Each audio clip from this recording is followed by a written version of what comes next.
के कहा चालू हो, करी मेकअप हीरोइन बुझालू हो। अच्छा रोजे सज के संवर के कहा चालू हो, करी मेकअप हीरोइन बुझालू हो।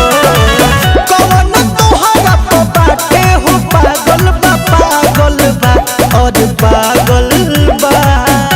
ता सुना भाग हम तब से जागल बा, जब से दिलवा चौरसिया जिसे लागल बा।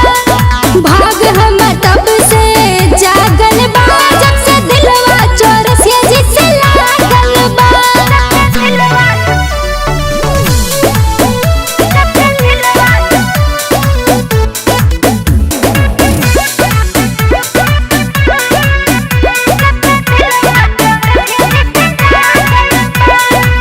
दिन प दिन तोहर बढ़ल जाता, ए बुच्ची सुना न तोहार मान। केहू से ना हम डरेनी, ए बाबू है चौरसिया जी के धार।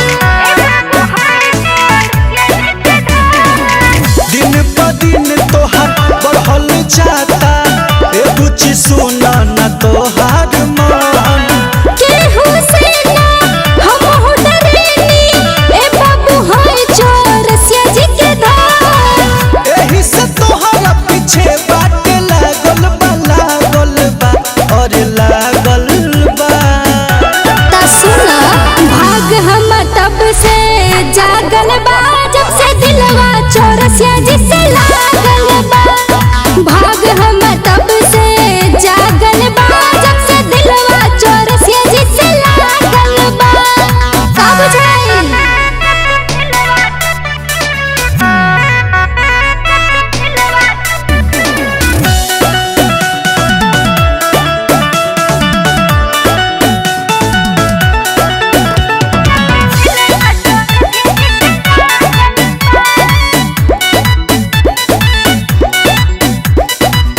अजय मनोज के सुनाए पूछी,